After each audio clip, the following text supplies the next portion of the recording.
oh my gosh, you guys have wonderful, vigorous, new energy. Right, that's Ace of Wands. And Ace of Wands is the Ace of Fire. So fire has to do with action, with passion, with enthusiasm, with energy. It's sort of just like a fresh new day, Sag. And that's, you guys are pretty happy-go-lucky. You guys like to kick up your heels, go traveling, all that kind of stuff. You guys, you know, I think of you as like the optimistic, sunny, fiery sign anyway. So this is a fire card, and it has to do, this is Ace of Wands. So this is, all aces are new beginnings, new starts. It's a fresh start. I think you, Sag, can really experience and feel that this is a fresh start into this new year. So I'm really happy for you guys, and it's got the enthusiasm and the vitality and the vigor and like just the wonderful parts of Ace of Wands is acknowledging this fresh start to the new year. It's like a fresh, clear new day. And by the way, Ace of Wands, the archetype of Ace of Wands is just as the same as the baton thrower who's out in front of a parade. If you think about a parade and there's that person who throws the baton out front, that's Ace of Wands energy. So it's like leading a new charge, celebrating, bringing in the new. It's like, you know, it's got that celebratory feel of a parade. And that's Ace of Wands. So that's showing up for you. Another archetype of Ace of Wands is the runner in a race, who is the active element. Like if you think about a relay race and how they pass the baton, whoever has that baton is the runner who's active, who's taking action, who's got the energy. They are the one who is in the race. So this is a new beginning, Sag. Action, energy, optimism, all those great, actually, Sagittarian words, because you guys are that fire sign anyway. Fresh new start for you. That's what I'm getting straight out of the gates. And you guys are embracing it. I do get the sense that you're going to have to fight something that is seductive and has you maybe roped in, maybe even something related to your passions, Sag. This is Devil in reverse. So in the upright position, Devil is about believing in things that are not true, getting swept away by passion, getting seduced by things. There's sort of like lies that we tell ourselves, or things that we become addicted to and then eventually enslave us. So some of us may get seduced by sex, or some of us may get seduced by gambling or by food, or by, there's a million different things you could be addicted to, drugs, or you could even be making money for some. It could be greed, it could be anything that we become enslaved to through our addiction to it. So whatever that's showing up for as you, for some people it's cigarette smoking, you know, anything that looked good at first, you know, and gave us a pleasure hit at first, but then as we do it more and more, we're finding we want more and more of it, we need more and more of it, and eventually it becomes controlling of us, or believing in false things that are false, you know, fears, doubts that we buy into. That's all devil energy. And when devil's in reverse, it may be something that we're not admitting to ourselves. So there may be some sort of false god or false worship that you are buying into. It can't even just be false beliefs, Sag, that you're buying into that maybe you're not seeing or you're not admitting to yourself. So this here is saying be careful of seductions. And now this could even just be like falling into, you know, new energy for new diet and exercise regime, new enthusiasm about life, new willing to take it on. But this could be like, you know, those midnight snacks that you have that you're kind of like, oh, no one's going to see this. Or just even saying, you know, admitting to yourself, maybe I have a addiction to money or superficiality, or, you know, whether it shows up for you as shopping or just believing certain things about whatever addiction you might have, or whatever seduces you, whatever you become enslaved to. Try to take a clear look at that, Sag, because it's affecting you. It's just that in the reverse position, it's even a little bit more sneaky and hidden. It's what it's saying to me is that there might be something that you're addicted to, even a false belief, even believing in something that's not true, that you're not seeing it, and therefore it's keeping you enslaved, it's keeping you ensnared, it's keeping you stuck or connected or stymied. You know, in Devil, there's two people at the bottom of the card, a male and a female, that are naked, and they've got chains around their necks. And so it's sort of like saying you can only go this far. You're kind of stuck. I'm not going to let you go any further because you must believe in me, which is false. And one of the things I always point out with this card is that those chains are loose enough that you can take them off of you if you choose to. If you choose to say, I no longer am willing to believe in this. I no longer am willing to subscribe and bow down to these false truths. I'm free. That is standing up to Devil. That is saying, no, you're not the ruler of me. I'm the ruler of me. I make decisions for myself. I embrace free will. So I'm going to say free will and willpower, your own willpower, your own will, are the way out of this. But the first step in getting there, Sag, is acknowledging what it is that is a false belief that you're buying into. This says to me in reverse, are you even admitting it to yourself? Are you even aware of it? Or is this guy operating under the surface? Is there a way that you're getting seduced by something? Are you believing something that's untrue that you're not admitting to yourself? I'm not sure. But the next card that comes up is Queen of Cups. And this usually is a water sign. So this more than likely is a Pisces or a Scorpio or a Cancer. And this is someone who is not being seen right now, or they're not helpful to you, or you're passing over them, or there's some way in which they're in reverse. Now, this could be a person that you're addicted to, by the way, Sag, because Devil and Queen of Cups are together in reverse here. And by the way, what's also in reverse is Two of Wands, which has to do with your vision, your personal power, your dreams for the future, like where you want to go, what you want to achieve, the mountains that you want to climb. I always call this card having the world in the palm of your hand, or feeling like the world is your oyster. This is a 2 card. So this has to do with partnership. And this has to do with receiving help. So question, Sag, is there a way in which there's a water sign, especially with her with all these pearls and this person carrying the pearl?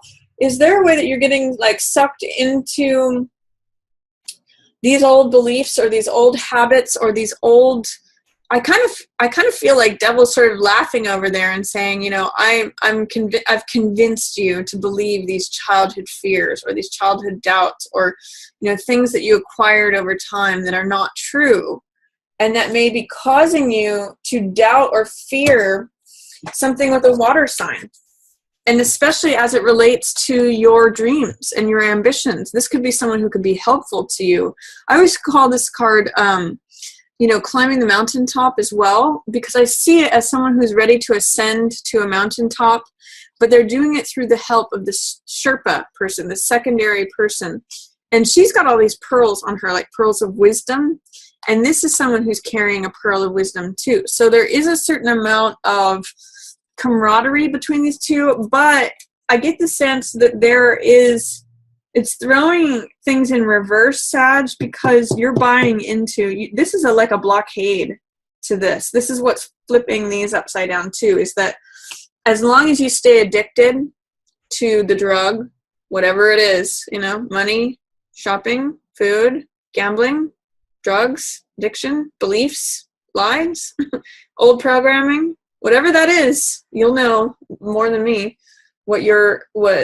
anything that has seduced you, that and even your lack of awareness of it, your lack of admitting that to yourself, Sag, is what is going to keep this at bay. You're not going to receive the help that you want to receive and tap into your personal power, your confidence, your boldness.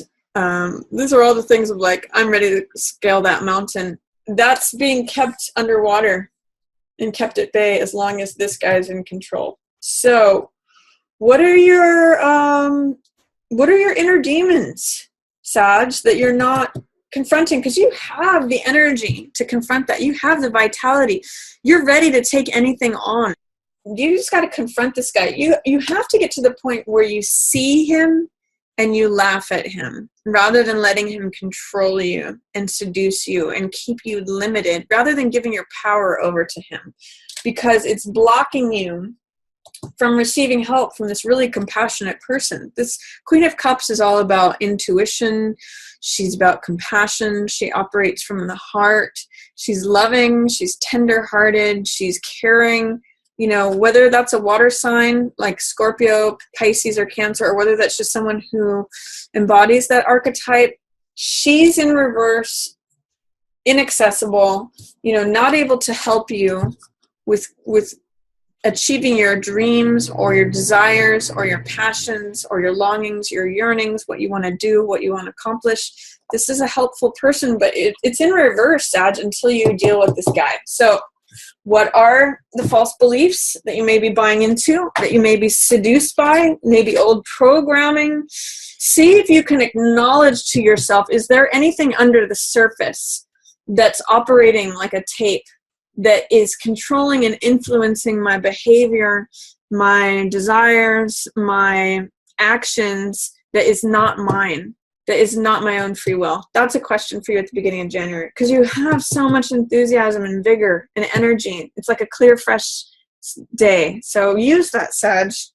I think you can get through this.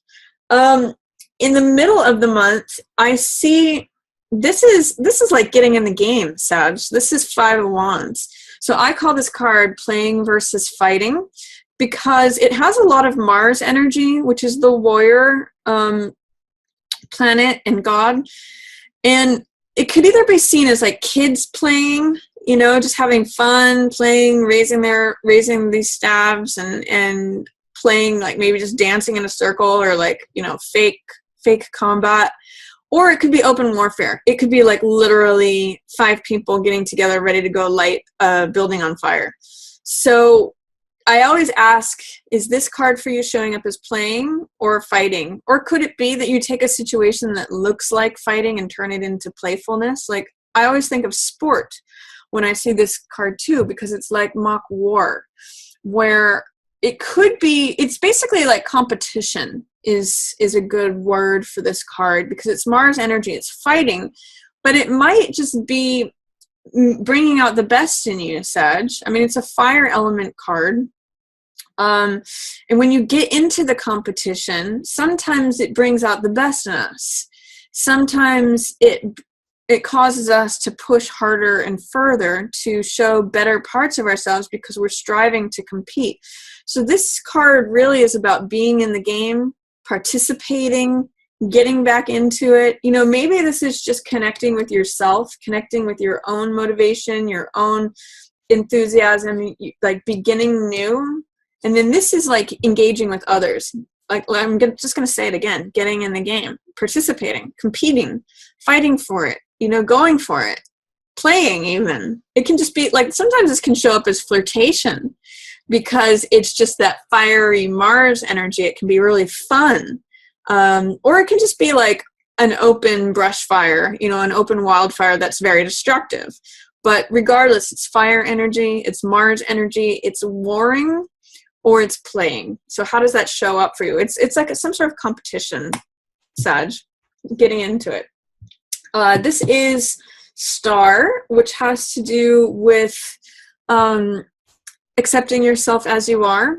In this card, we have a naked woman, and her nakedness reflects that she doesn't need any of the outside world's trappings, status, clothing, definitions, any of that to exist and recognize her own divine beauty, inherent worthiness, her value. She is just as worthy and inherently valuable as the star, as the bird, as the tree, as the flower. She is a part of nature, just as any of these other elements are, and they each have their own radiance, their own inner glow through just being exactly what they are. You know, the bird is just is as a bird is. The tree just is as a tree is, and it has value just as it is. Same with her. So this is a card of accepting yourself, aside from any like definitions of who you are, of how society defines you, of anything aside from just you as a person in your own natural existence in nature here on earth. And it's a real card of balance, you know, emotional balance. That's as represented by the water here, and being grounded. This is earth energy. She's got one foot on each. She's close to the ground. So it shows a certain amount of humility, just acceptance of herself as she is. And by the way, when you tap into that, when you accept that and honor that, your own natural inherent radiance creates hope. That's what star is about as well. So it's about radiance, hope, serenity, feeling like things are integrated, feeling like things are refreshed. I'm really getting, by the way, Sag, that you're feeling quite refreshed. Both this card star and this card fool are wonderful cards of optimism. This card means hope, just as it is. I mean, one of its primary definitions is hope. This card is about openness. Fool is the zero card, when all things are possible. All things are open to him. He's on an adventure. All things are fresh and new. It really kind of echoes the freshness of this card, Ace of Wands. So I'm really getting renewal for you at the middle of the month, Sag. Self-acceptance and kind of feeling like a child again. Kind of feeling open-hearted, connecting with like trusting in the universe, having faith. That's actually another similarity that these cards have, is both of these cards have faith. So I'm getting renewal and themes of faith for you in the middle of the month. It's wonderful, Sag. Those are great cards for you. And then this card, Knight of Coins, is also showing up. This is usually an earth sign. So this could be Taurus, Capricorn, or Virgo. But it could be anyone who has the archetype of Knight of Coins, which is steadfast, practical, plans things, looks at the map, considers the budget. You know, he's an earth sign, so he's considering what is the bottom line, what does it take for the bottom line. He's Jack of Diamonds also is the translation. That's the salesman card. So he like drives a hard bargain, considers the bottom line, considers like what's going to be the effort that's required versus the return. That's this guy's kind of a synopsis on things, or his outlook. So the sense I get is that there is a sense of renewal, and there is a sense of hope, and there is this sense of feeling open, feeling like you have faith. But unlike Fool, this guy just goes out without a plan. This guy's like, okay, I'm open. My heart is open to the world. I'm breaking open to the world. I have all this hope. I have all this optimism. How am I going to put it into plans? What's my course of action going to be, is what Knight of Coins says. Like, how am I going to be practical about this? What are my next steps? This is such a, like, to me, in some ways, such a Virgo card of like, how am I going to cross my T's? Where am I going to dot my I's? What's going to be step A through Z? So this is the man with the plan. So once you are open, this is like deciding that you're going to travel the world or something, and then this is buying your ticket, or, you know, planning out your route. So enjoy that, Sag. I mean, you tend to be very optimistic as it is anyway, so this is giving you a lot of hope and renewal. And then this is a practical application of that. Where are you going to set out because of that? Towards the end of the month, we have interesting here. We have Knight of Cups and Queen of Coins, and they're both looking in the same direction off in the distance here. So Queen of Coins is actually the next evolution of Knight of Coins. She's the next level of mastery, of knowledge, of being the queen of the castle, being established, especially financially, but also in terms of security, domestic things, assets, possessions, anything having to do with finances. She's in the reverse, though. So there's a couple of ways, and so is Knight of Cups. There's a couple ways that these two characters together could be interpreted. I'm just going to throw a couple different ones out there. This could literally be the departure of a water sign person and an earth sign person. This could be giving a message of the heart. That's what Knight of Cups is about. Giving a message of love to someone, but she's leaving anyway.